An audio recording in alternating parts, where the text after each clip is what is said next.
Assalamualaikum warahmatullahi wabarakatuh. Perkenalkan, nama saya Imam Syafi'i dengan NIM 20032111006 dari kelas Agribisnis C Fakultas Pertanian. Pada kesempatan kali ini, saya akan menjelaskan mengenai pengertian dan konsep negosiasi, diplomasi, serta juga lobby.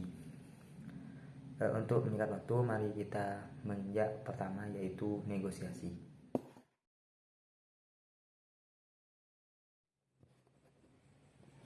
Baik, di sini saya akan menjelaskan yang pertama, yaitu negosiasi. Negosiasi dalam arti harfiah adalah negosiasi atau perundingan.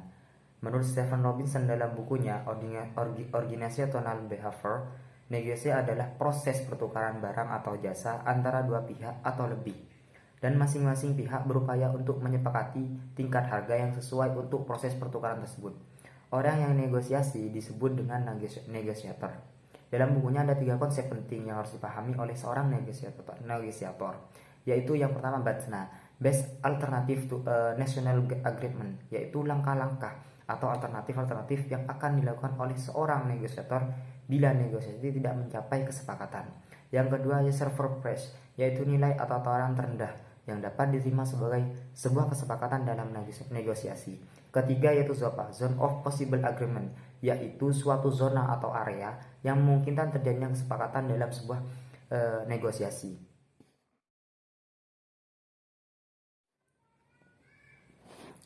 Baik, yang selanjutnya yaitu diplomasi.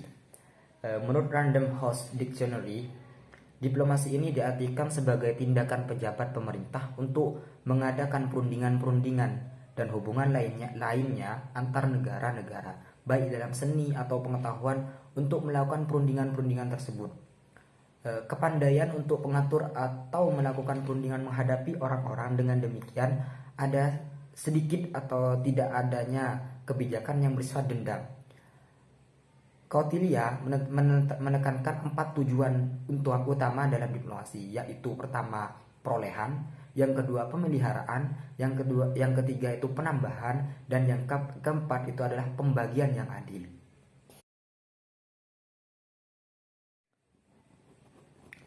Baik, untuk yang ketiga yaitu lobby.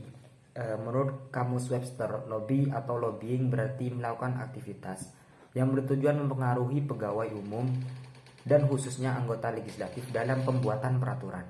Sedangkan menurut Kamus Besar Bahasa Indonesia, melobi ialah melakukan pendekatan secara tidak resmi.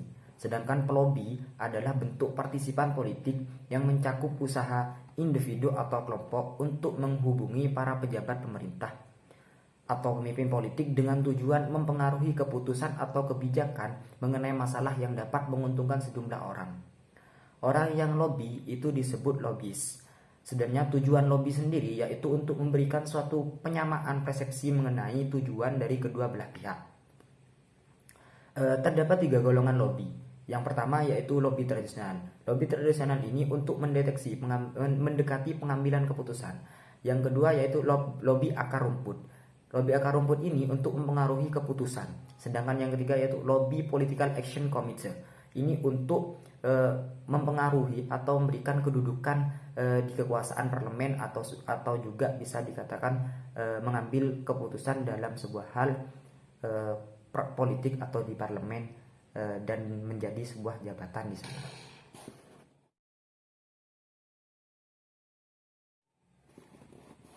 Nah, setelah menyimak dari pengertian mengenai negosiasi, diplomasi, dan lobby, terdapat perbandingan antara negosiasi, diplomasi, dan lobby.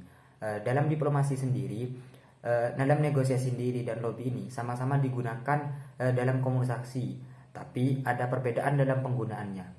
Negosiasi ini diperuntukkan untuk tawar-menawar sehingga terjadi kesepakatan, sedangkan lobby sendiri yaitu lebih terhadap memberikan suatu keputusan dalam memberikan kebijakan dalam pengambilan sebuah keputusan atau memaksakan, dan ini juga secara tidak resmi.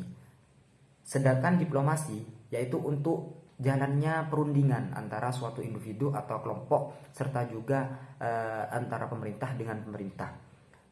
Dari sini sudah bisa kita jelaskan atau persamaan dari lobby, diplomasi serta juga perundingan ini juga bisa dikatakan adalah sebuah jalan untuk membuat kesepakatan.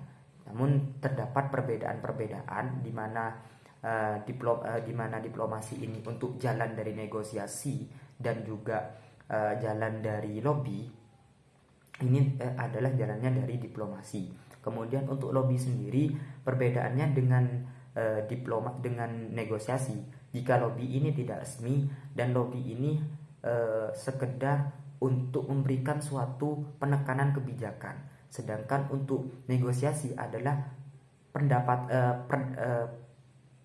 pendapat dari dua belah pihak untuk dijadikan tawar-menawar mengenai kesepakatan dan juga mengenai kesepakatan yang akan diambil oleh sebuah kelompok dengan kelompok atau individu dengan individu atau negara dengan negara.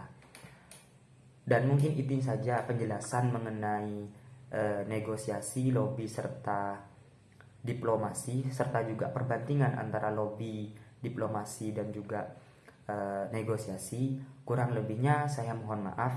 Wabillahi taufiq wal hidayah. Wassalamualaikum warahmatullahi wabarakatuh.